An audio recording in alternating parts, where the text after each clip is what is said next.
Olá pessoal, estamos de volta mais uma vez aqui com Memória do Protestantismo Brasileiro e no programa de hoje nós vamos falar sobre protestantismo e música, essa relação. Conosco está aqui presente o maestro Parcival Módulo, que coordena a área de arte e cultura da Universidade Presbiteriana Mackenzie e também é doutorando pelo programa de Educação, Arte e História da Cultura. O professor Daniel, meu colega no curso de História, lembrando que esse programa é um programa feito em parceria pelo Centro Histórico Cultural Mackenzie e o curso de História da Universidade Presbiteriana Mackenzie. E já vamos começar tentando levantar a questão básica do nosso programa. Qual é a relação que existe entre protestantismo e música? A relação é enorme. Lutero era um grande músico, por formação inclusive, não só por paixão, e ele tinha uma convicção muito interessante, eu acho. Ele dizia que a música era um presente extraordinário, divino, dado aos homens. Ele discutia até se os anjos cantam ou fazem música. Ele achava que não, que era um privilégio dos homens. E Deus tinha dado, além da música para os homens, a palavra dele escrita. E ele dizia: a palavra de Deus dada tem que ser necessariamente associada a outro dom de Deus, que é a música. Ele defendia, portanto, que uma das funções da música era proclamar o texto sagrado. Mas não só isso, ele achava que música devia ensinar teologia e ensinar dogma. O Rubem Alves falou uma coisa muito interessante uma vez, que o povo da época cantou a reforma antes de entendê-la. Porque naqueles 60 hinos que Lutero participou na composição, estava a essência do pensamento reformado. Então, não há nenhuma dúvida que uma das razões do protestantismo luterano espalhar-se com tanta rapidez foi a música. Porque, curiosamente, em 1500, um pouquinho antes do 517, que é a data escolhida para a reforma, né? Em 1500, um sujeito chamado Ottaviano Petrucci, na Itália, descobriu a impressora de notas musicais. 1500. E uma das coisas que ele publicou logo depois foram hinos de Lutero, corais de Lutero, em 3 línguas, que se espalharam. Então a reforma protestante de fato se espalhou antes mesmo do que as pessoas entendessem do que se tratava, né? As pessoas comuns. A música foi, sem dúvida nenhuma, o canal para isso, né? E ainda sobre esse papel pedagógico da música, a gente tem que pensar o contexto, né, da reforma, desse momento inicial das reformas religiosas na Europa.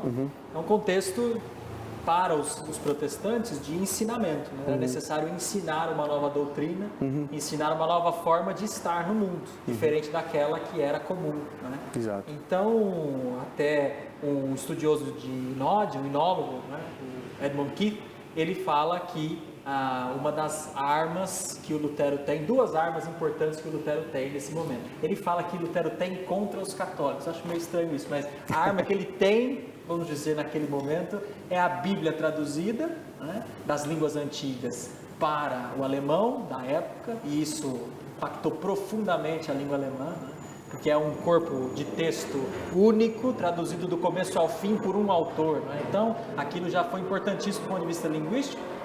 E, para além disso, a música. Então, o método de contrafação era a ideia de buscar referências, apesar de grande ineditismo da música de Lutero, mas buscar referências na cultura da época para que aquela música não soasse algo completamente divorciado do dia a dia daquelas pessoas. E acho que você toca num ponto interessante, que é a questão das pessoas cantarem no vernáculo, na língua local, né? Então, antes disso, o que acontecia? As pessoas não cantavam? Não, quem cantava era o clero. Cantava as partes da missa, da cerimônia, o Kyrie, o Glória, o Credo, o Sanctus, Agnus Dei e tal. E cantava em que língua? Latim. Né? No mundo inteiro. Em Roma se cantava em latim, mas na Alemanha se cantava em latim, na França, etc. O que Lutero diz? A música é para o povo entender, então é o povo que tem que cantar. E tem que cantar no vernáculo, não em alemão, no vernáculo. Quer dizer, em alemão na Alemanha, mas na França em francês. Não é? Nesse sentido, do ponto de vista histórico, do fenômeno histórico, eu acho que tem uma questão que é clara. Assim, a reforma, nesse ponto, ela se aproxima do humanismo. Não faz sentido esse novo olhar sobre a religião, sobre a relação do indivíduo com a divindade, com a sua fé, se não tiver sentido humano. Então, a música tem essa particularidade também de criar e associar memórias e situações e circunstâncias que são próprias, né? Então, nesse sentido, fica muito claro e consolidada a presença da Reforma nesse universo do momento histórico do Renascimento, do humanismo, como um fenômeno histórico que está nesse conjunto de coisas que acontecem ali meio que em paralelo, né? Essa questão que se levanta é muito interessante, Eduardo, porque a gente precisa entender, eu já defendi uma vez que a Reforma Protestante não era o início de um processo, mas sim o fim de um processo. Né? Porque, você veja, no começo desse segundo milênio, quando você tem séculos 11, 12, 13, começam a surgir as primeiras coisas que vão se chamar universidades depois, né? Quer dizer, agora o sujeito tem a possibilidade de estudar e de ler, aprender a ler, e estudar leis, estudar etc., o que era impossível antes, né? Para você, antes desse período, se você quisesse estudar alguma coisa, você ia para um mosteiro. Agora o cidadão comum pode estudar, abrir os seus horizontes. A autoridade do papado começa a ser questionada, começam a ser questionadas as autoridades terrenas, mudam. Por que é que um sujeito é o governador da região? É porque era dele, mas por que os outros não? Então começa a se questionar as autoridades em geral, né? As descobertas de Copérnico acontecem nesse período, né? Então começa a se perceber por grandes navegações, a gente começa a descobrir eles começam a descobrir que nós existimos, e aí de repente o mundo se expande, tanto para fora da Terra como na própria Terra. Espera aí, o ser humano não é bem isso que a gente pensou, e também o Sol, a Terra não é o centro do universo, né? E tudo isso leva a um monte de questionamentos entre ele e as autoridades e tal. E isso, sem dúvida, eu acho que a Reforma se insere nesse contexto. Ela é fim desse processo. Como ela entra numa classificação de fim de Idade Média, início dos tempos modernos. Sim. É um momento, assim, a gente, infelizmente, quando estuda história, né? Esquece tão compartimentalizada, a gente acaba também, por algum motivo equivocado, no modo geral. Nós não do curso de História da Universidade Mackenzie, que nós ensinamos bem aqueles que serão bons professores. Mas o pessoal aprende, as coisas parece que é para o mundo. Aconteceu a reforma. Opa, agora acabou agora para de novo, vai acontecer o Renascimento. Opa, parou de novo, descobrir o Brasil. Para de novo. Não, essas coisas todas elas acontecem simultaneamente, elas vão sim. De certa maneira, não que uma coisa determine a outra, mas elas vão influenciando, estão conectadas. São consequências, né? Há uma sinergia. Há uma imagem interessante que é a imagem do deslizamento de terra. Né? Então, os movimentos históricos são como deslizamento. Não é que um está em cima do outro, eles vão se interpenetrando. E no caso, quando nós pensamos o culto protestante da época da Reforma, ele vem no sentido de transformar a maneira da liturgia que era comum.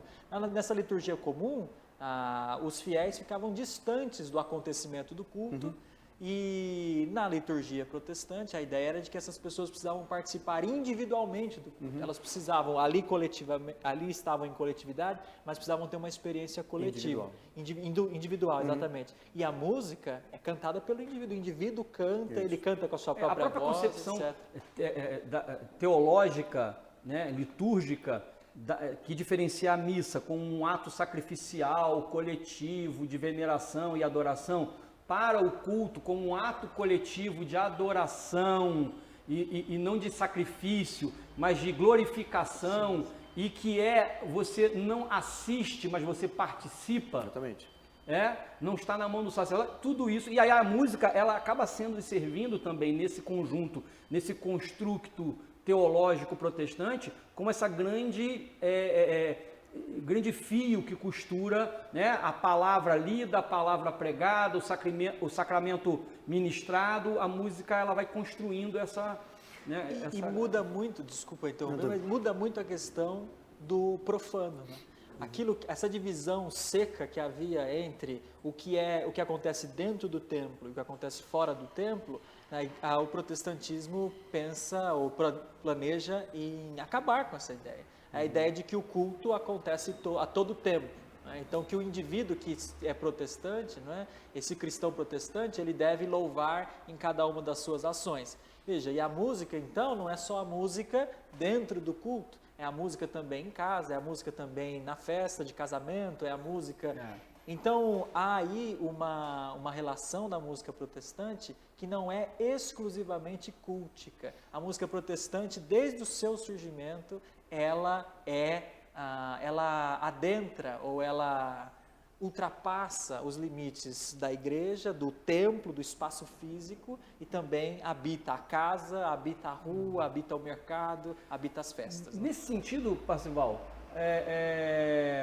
quem seria o grande compositor entre os famosíssimos compositores que surgem aí a partir do século XVI, que nós podemos dizer assim, olha, esse sim foi impactado e ele traz na sua composição, na sua forma de compor, essa marca desse ideário, dessa ideia de mundo do protestantismo? Não há nenhuma dúvida de que nós estamos falando de Johann Sebastian Bach. Não é? Ele foi, de longe, o maior representante das ideias de Lutero no que se refere à música de igreja. Era inevitável cá entre nós, porque Bach nasceu numa cidade chamada Eisenach. Ele nasceu em 1685, veja que 150 anos, redondamente falando, pós o período da Reforma. Mas essa cidade, Eisenach, era uma cidade que respirava reforma, porque é nesta cidade que fica, cidade onde Bach nasceu, que fica a grande fortaleza chamada Wartburg, para onde Lutero foi levado quando voltava de Worms, né, da dieta de Worms, para ser escondido por um período. Ele ficou lá e foi quando ele voltou para a civilização, quando ele desceu, a primeira igreja que ele faz o seu primeiro sermão é nesta cidade, em Eisenach, cidade esta onde os pais de Lutero, de Bach se casaram e onde Bach foi batizado. Da casa onde Bach nasceu, saindo-se dela e olhando para a esquerda, para cima, a gente vê a fortaleza. Isso quer dizer, essa cidade era impregnada de Lutero e de luteranismo. Bach não tinha alternativa, não tinha escapatória, ele tinha que ser luterano. Mas ele absorveu tanto os conceitos de Lutero, de música, e além de tudo que Lutero falou, Lutero disse, música tem que ser a explicação do texto. Ele falou isso em latim, fica bonito, explicasse o texto. Música no culto tem que ser serva do texto. Se o texto, e ele disse textualmente isso nas suas conversas de mesa, ele disse assim, se um sujeito entrar na nossa igreja, no nosso culto, e não fala a nossa língua, e ele ouve uma música, ele tem que saber o que nós estamos cantando. Isso é, a música tem que representar tão bem o texto, que um sujeito que não entende o texto tem que saber o que a música está cantando. Ele desce, e ele transforma isso depois dizendo, música é explicar-se o texto, a explicação do texto. E mais, ele disse, a música é um sermão em sons. Se a pessoa não entende o conteúdo no primeiro momento, ele vai ouvindo a música, vai esclarecendo o conteúdo. Música é predicatio sonora, ele disse, né? E Bach absorveu isso a vida inteira. Bach dormia certamente pensando, como é que eu vou representar na minha música solidão? Como é que eu vou representar pecado? Como é que eu vou representar trindade? E havia um alfabeto para fazer isso, e ele fazia, ele conseguia representar a trindade através de 3 notas, por exemplo, pecado através de uma coisa dissonante, né? Não é? Digamos, e assim por diante. 3 notas que representam a perfeição e assim por diante. Esse alfabeto foi sendo criado para representar ideias através da música, e isso é tudo culpa de Lutero. E é curioso como é que isso vai se perpetuando e perpetrando também, né? Entrando na cultura de um modo tão quase que subliminar que a gente não vai percebendo, né? A gente conversava fora do ar, antes da gravação, você citava uma das obras que tem essa composição, né? Do Aleluia, né? Que tem um pouco dessa ideia, né? Da trindade, de referência à trindade. Eu tinha mostrado, por exemplo, essa que todo mundo conhece. Né? Isso são grupinhos de 3 notas. 1, 2, 3, 1, 2, 3, 1, 2, 3, 1, 2. Né? E se você olhar a partitura e se juntar os pontos dessas 3 notas. Né? Baixo, em cima, desce. Baixo. Se você juntar isso, vira um triangulinho, porque ele vai falar de quem? De Jesus, a alegria dos homens, que é a segunda pessoa da Trindade. Então, por desaforo ainda, ele começa com a segunda nota do primeiro grupo de 3. Eu tenho medo de ser muito tecniquez aqui, mas isso só como exemplo. Toda a obra dele é assim. Sinais, quando ele fala em homem pecador, ele coloca B-A-C-H. B-A-C-H, Si bemol, Lá, dó e Si natural em alemão, que é o nome dele, né? Ele diz, eu homem pecador, ele usa essa melodia. São as 4 notas do nome dele, B-A-C-H, né? Estamos aprendendo? Muito. Então, eu acho que o pessoal em casa também vai aprender alguma coisa, né? Avançando aí um pouco mais, eu acho que tem também um sentido, assim, passamos pela reforma alemã, luterana, mas nós somos de uma tradição calvinista, da reforma calvinista. E aí, Daniel, Calvino também se vale dos saltérios e da música também, né? Tem um pouco disso, né? Sim, quando a gente pensa em Calvino, é difícil pensar a experiência de Calvino com a criação de um espaço cultico sem pensar Genebra, né? Sem pensar a ideia de uma cidade de Deus entre os homens, né? Uma cidade de Deus entre os homens. Então, Calvino pensa as instituições genebrinas todas a partir da ideia de protestantismo. Né? Todas as instituições, as jurídicas e tal. E a música faz parte do projeto de Calvino para a sua cidade. Né? Então, é a ideia de que em Genebra deveria haver boa música, porque isso era algo divino. Né? O Calvino era músico também? Então, há uma ideia, Calvino não era músico, ele era das leis, né? Ele tinha estudado direito.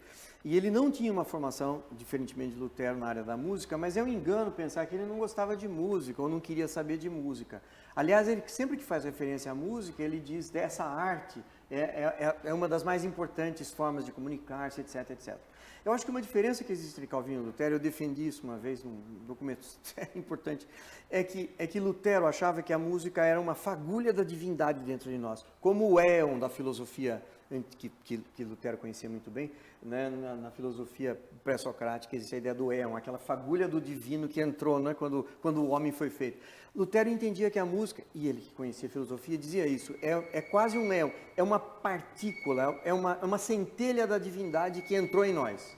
Então, Lutero imaginava que a música era, de fato, realmente uma centelha, uma fagulha da divindade. E Calvino achava que era arte, simplesmente, mas não que ele não gostasse.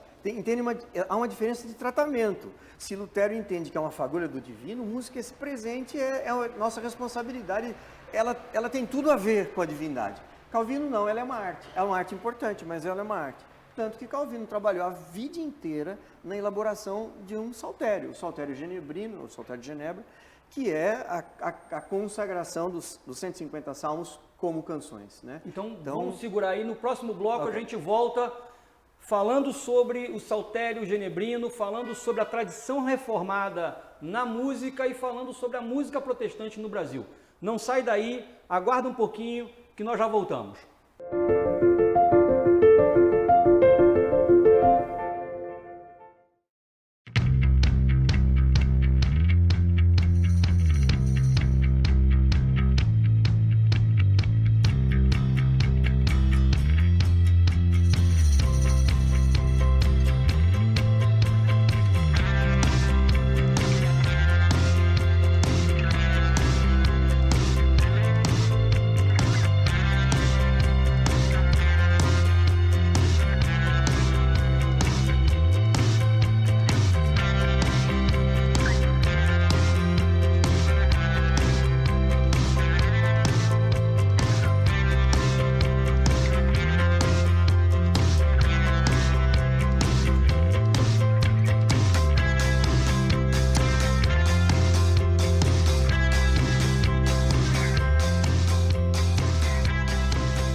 Olá, eu sou a professora Rosana Schwartz, do curso de Licenciatura em História da Universidade Mackenzie. Se você quer compreender as ações dos seres humanos no espaço e no tempo, venha estudar conosco.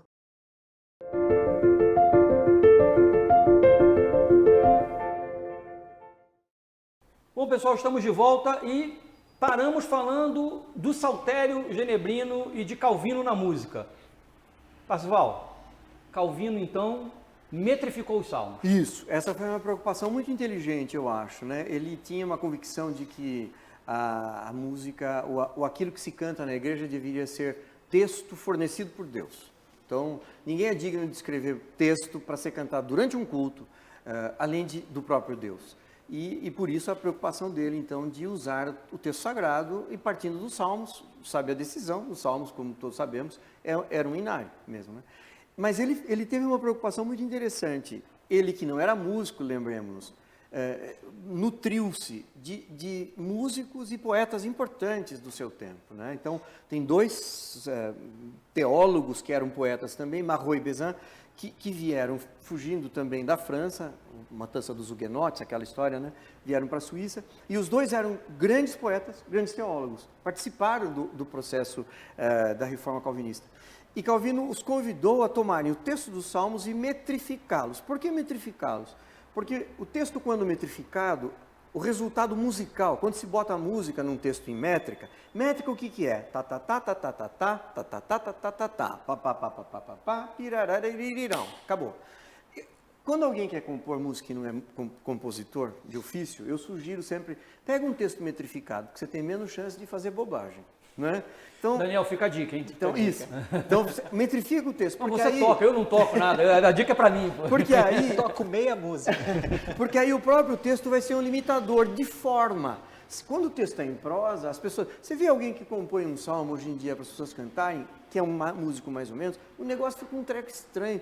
Começa e não acaba, aí acaba a música e tem texto, ou ainda tem texto e não acaba a música, aí põe um aleluia onde não cabe um aleluia. Quando a congregação vai cantar, fala que música é difícil. Não é difícil, é ruim. Né? Então, o que acontece? Não, é verdade. O que o Calvino fez? Vamos metrificar os salmos. Fica quadradinho, fácil de cantar. Naturalmente, na língua local, em francês lá. E aí, ele trouxe um grande músico chamado Bourgeois, que era músico da corte francesa, também huguenote, veio para cá, e pediu para ele começar a fazer melodias para os salmos. Veja, foi um trabalho de vida inteira. Quando o Calvino chegou de Estrasburgo, muito jovem ainda, e começa a assumir suas funções ali pela região de Genebra, a primeira providência foi essa. Ele tinha visto lá em Estrasburgo e disse, vamos cantar salmos. Cadê os salmos? Vamos compor. Trouxe gente para fazer. Durante a vida toda, ele trabalhou nesse saltério.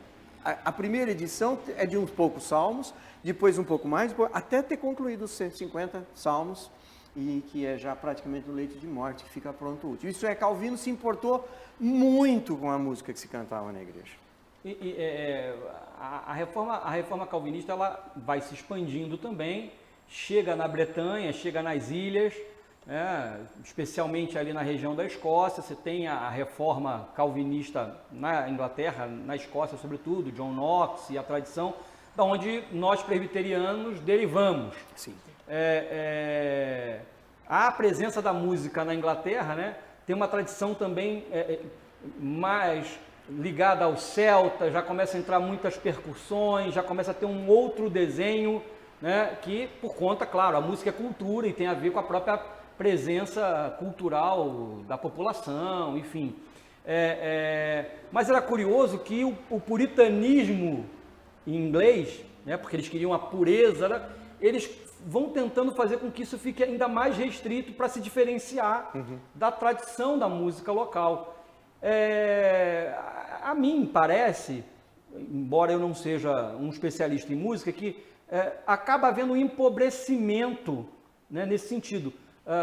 Mantém-se a visão de Calvino, né, de cantar somente salmos, e inibe-se a possibilidade de uma produção ou uma composição de música, como aconteceu com o luteranismo, mais próxima, mas o ramo holandês, né, Daniel, tem uma outra característica, né? Sim, com certeza. Bom, quando nós pensamos nessa expansão da reforma protestante para outros lugares, no caso do Brasil, nós temos que pensar, obviamente, as missões americanas, né, estadunidenses para cá, já lá no fim do século XIX.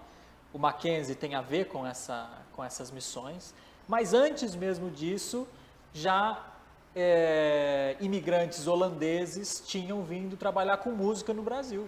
Né? Então, nós temos algumas, não são levas de imigração necessariamente, mas nós temos indivíduos, famílias, grupos que vieram antes das grandes imigrações de estrangeiros para o Brasil, no fim do século XIX, nós temos algumas levas, né? Alguns indivíduos que vieram famílias. Uma dessas famílias holandesas foram os Gravenstein, que vieram trabalhar com música na corte de Dom Pedro II, que nós sabemos eram mecenas, né? Ele gostava de música, gostava de fotografia, gostava de teatro, compunha, falava diversas línguas, né? Então ele era uma pessoa muito erudita. E esses Gravenstein vieram, né, André Gravenstein, com o nome abrasileirado, André e Luiz, eram Aren e Ludwig, mas se tornaram André e Luiz no Brasil, e estes trouxeram, segundo consta, a família, os descendentes são a família Kerr, que também tem uma história com a música brasileira. E com a ligação com o presbiterianismo com forte. o presbiterianismo, com a música, né? O primeiro presidente do Supremo Concílio foi um Kerr, e assim por diante, que é o órgão máximo da igreja presbiteriana. Esses Gravenstein trouxeram, segundo me contou um caríssimo colega, o professor Roberto Kerr, trouxeram 3 violinos e 1 violoncelo Stradivarius. Sobraram 2 Stradivarius desses violinos que estão registrados e tal, tem documento que comprova. Agora, é interessante que veio pela mão desses protestantes, estes instrumentos maravilhosos e uma música de corte muito sofisticada e que não era uma música sacra. Então nós vemos aí que existe essa passagem para fora do ambiente da igreja. Não era música sacra, era música de corte, eram baladas, soirées, eram promenada, que eram esses passeios de pessoas da elite ao som da música que eles entoavam. Né? Até foram visitados pelo famoso Camille Saint-Saëns, que esteve no Brasil, né? O autor do Carnaval dos Animais, essa é a mais famosa dele, né? Ele esteve no Brasil e foi ciceroneado pelos Gravenstein. Nesse sentido também, aí dando um passo novamente agora para as colônias americanas e para os Estados Unidos, acabou se construindo no protestantismo norte-americano uma tradição de grandes coros e de grandes corais. Claro, e quando a gente pensa em coro norte-americano, todos pensam nos grandes corais negros, né? E que diferem também dos nossos corais da tradição protestante brasileira. Por que tem essa diferença, pastor Valdo? É interessante, né? Eu acho que existe o retrato histórico, né? O momento que foi feita a foto. Essa é sempre uma dificuldade da história, né? Quem estuda história sabe o quanto isso é complicado. Nós somos herdeiros, nós não somos herdeiros, nem nós protestantes, no século XXI, não somos herdeiros de nenhuma dessas tradições que a gente está falando diretamente, né? Elas chegaram para nós via Estados Unidos e de um momento histórico dos Estados Unidos, né? Não chegou a nós, a reforma não chegou a nós no século XVI, XVII, nem nada disso. Ela chegou no século XIX, ou passou antes, mas não ficou. Chegou mesmo, foi com os missionários americanos, que traziam um momento histórico pelos quais eles passavam. As grandes campanhas evangelísticas, o evacionismo, etc, etc. Final do século XIX. E a música que nos trouxeram era, naturalmente, a música que se usava lá. Eles não vieram aqui para evangelizar? Não era justo que eles trouxessem a música que era de evangelismo? Era, e foi o que eles fizeram. Né? Então, boa parte dos volumes musicais que foram traduzidos aqui são traduções de canções evangelísticas norte-americanas. Algumas são canções folclóricas e tudo mais, as quais nós cantamos por um longo tempo, menos agora, a gente não canta mais tanto hinários assim, mas, enfim, nós cantamos por muito tempo, salmos, hinos, hinário evangélico, esses hinários todos são traduções de hinários norte-americanos, né?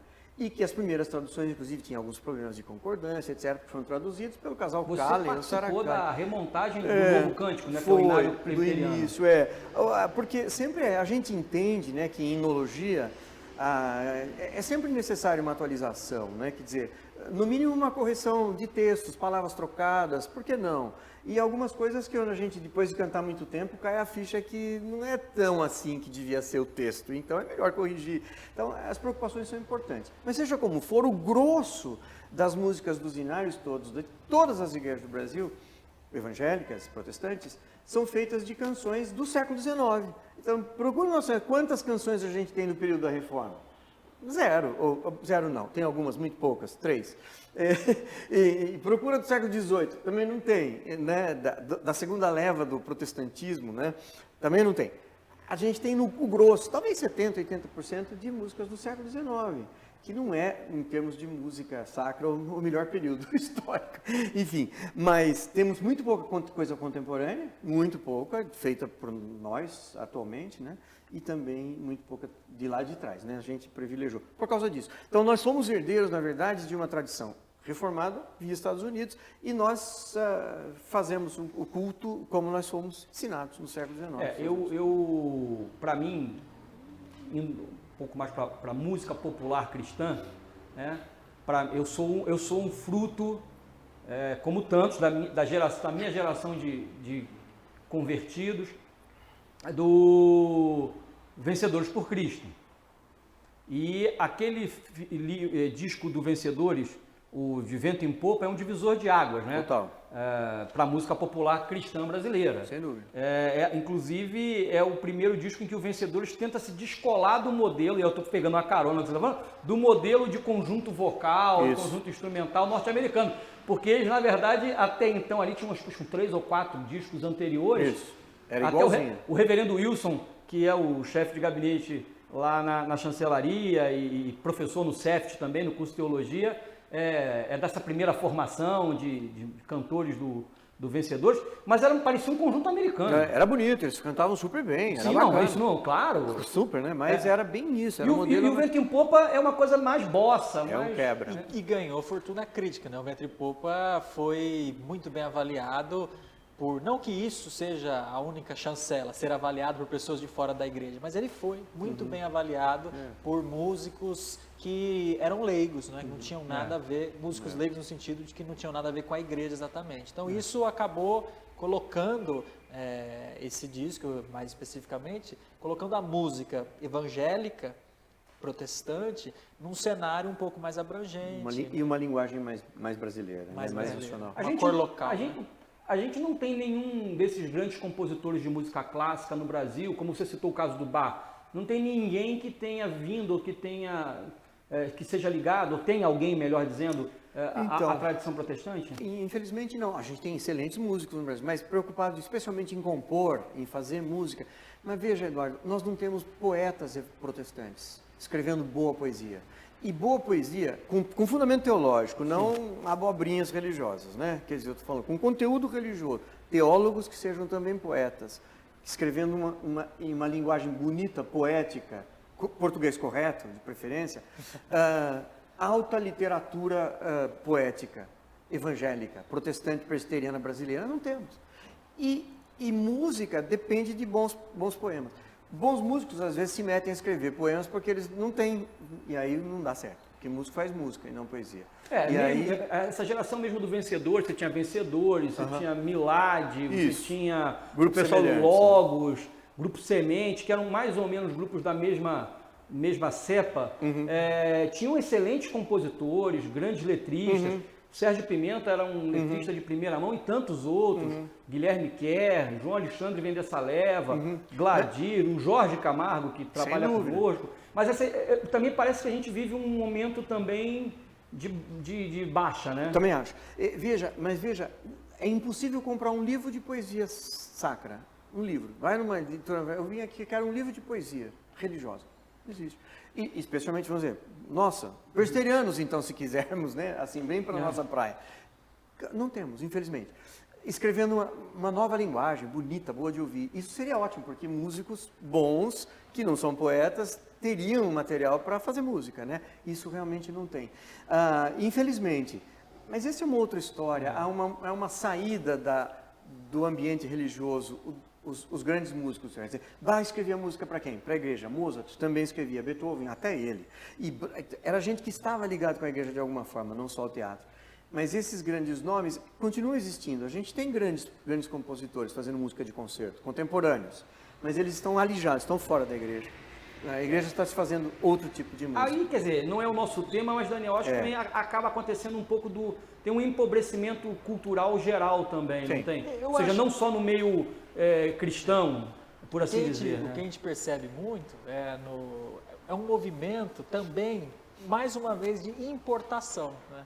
Nós temos alguns grupos que escrevem música em português e tal, mas a grande maioria das músicas consumidas pelos, vamos dizer, os jovens ou essa parcela da população dentro das igrejas protestantes presbiterianas, que é o caso, mas em outras igrejas que a gente pode visitar eventualmente e tal, é música traduzida. Né? Então é música dos grandes conjuntos americanos, canadenses, australianos, e que fazem música de espetáculo, né? Uma música que é um grande espetáculo, de fruição mística com a música. E não provoca quase que uma Isso. catarse religiosa, espiritual. Exatamente. Ali, né? Então nós estamos nos distanciando, aí isso eu sempre me lembro, nós estamos nos distanciando da proposta dos reformadores de que o culto era racional e não somente uma fruição mística. Porque a missa era tão distante do povo que o que restava para as pessoas? Experiências místicas,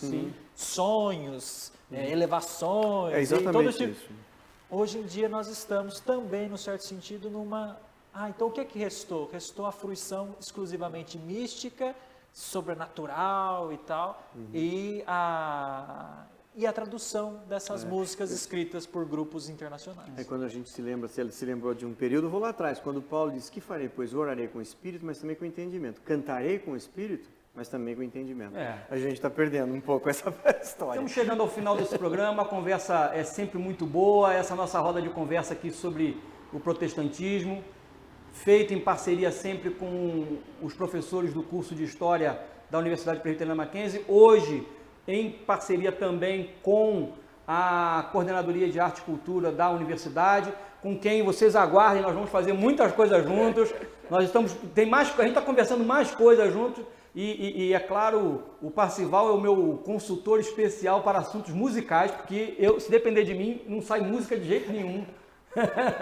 Acho que você toca meia música, Daniel? Meia música. Eu estou tocando menos do que isso. Então, ou a gente só pede socorro ao Parcival, ou a gente está perdido.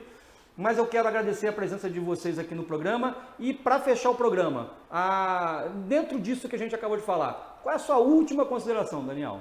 Bom, eu queria agradecer o convite primeiro, né? Dizer que é um prazer. E eu acho que, como consideração para a música, eu gosto muito de música e a vida toda ouvi meu pai participar de quartetos de igreja presbiteriana, que era uma tradição, né? Esses quartetos, e ele é um bom segundo tenor e eu sou um médio barítono. Mas, de qualquer forma, eu acho que tem a ver com uma missão que nós temos de adornar, de atualizar música boa e fazer aquilo que o convite que o Parcival fez, no certo sentido, a exortação que ele fez. Precisa ver quem escreva, precisa ver quem produza música com cor local, brasileira, mas com um bom conteúdo teológico. E também nós precisamos abrir a mente para conhecer quem está fazendo isso, mesmo que incipientemente, para não ficar também só um discurso assim passadista. Né? Existem algumas iniciativas, basta também que nós procuremos por elas, incentivemos que elas tomem corpo. Acho que é isso. Parcival, sua fala final. Olha, eu vou falar uma coisa que parece absurdo, mas eu tenho lutado um pouco com isso. Pensando em culto agora, as pessoas são envolvidas no culto. Tem acontecido uma coisa, na minha opinião, muito ruim. A gente tem confundido louvor com música.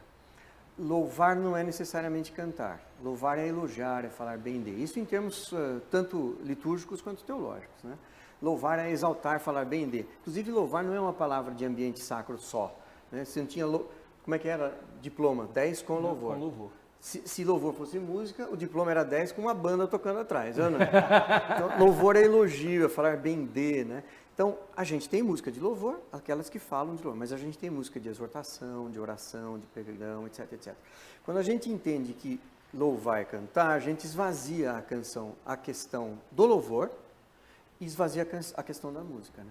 A música pode ser oração, pode ser confissão, pode ser perdão, etc, dependendo do texto. Né? Então, louvar não é cantar, tá bom? Louvar é elogiar e falar bem. Se a gente só tentar pensar um pouquinho nisso, eu tenho a impressão que a gente vai pensar melhor a função, o serviço e a utilidade, a utilização da música no nosso culto. Minha consideração sobre o tema final é um lamento. Eu lamento que, especialmente as nossas igrejas presbiterianas, estejam, por algum motivo, que caberia um outro programa a conversar sobre isso, abrindo mão da sua tradição musical. Cada vez mais nós encontramos igrejas presbiterianas onde você não tem um piano, onde você não tem um teclado que seja razoavelmente bom, as pessoas cantam cada vez menos e tem cada vez menos conjunto. Você falou que o seu pai é segundo tenor, né? Eu sou um terror, mas eu sempre gostei de ouvir e de participar e de apreciar. Ficamos aqui com uma coisa, uma disneyficação do culto. O culto tem que ser um espetáculo permanente. O pessoal da banda lá na frente tem que ter luzes, pirotecnia, a guitarra tem que ser Fender, o baixo tem que ser Washburn, a bateria tem que ser da Pearl, e todo mundo tem que fazer acrobacia com a baqueta, e no final das contas acaba esse esvaziamento que o Parcival falou. Eu lamento muito que não esteja havendo por parte dos conselhos, por parte das lideranças, dos pastores, essa preocupação de nós mantermos, a partir de tudo isso que a gente conversou, algo que é próprio da nossa tradição, que é fazer música para a compreensão do Evangelho, que é produzir música ou ofertar música e ter a presença da música no culto e na vida da igreja como forma de adoração, glorificação e edificação do povo. Eu acho que nesse sentido a gente tem perdido muito, e eu espero que essa reflexão e esse nosso papo de hoje, para quem assista, ajude um pouco a repensar esse momento. Encerramos aqui então o nosso Memória do Protestantismo Brasileiro. Hoje falamos sobre música e protestantismo. Nosso próximo programa, Protestantismo e Educação. Tenho certeza que você vai curtir. Entre lá no YouTube, aperte o sininho, se inscreva no canal, dê o seu joinha, nos siga lá, CHC Mackenzie, nas redes sociais. Contamos com você. E se você quiser aprender um pouco mais de história, venha ser nosso aluno no curso de História da Universidade Presbiteriana Mackenzie. Um abraço para vocês.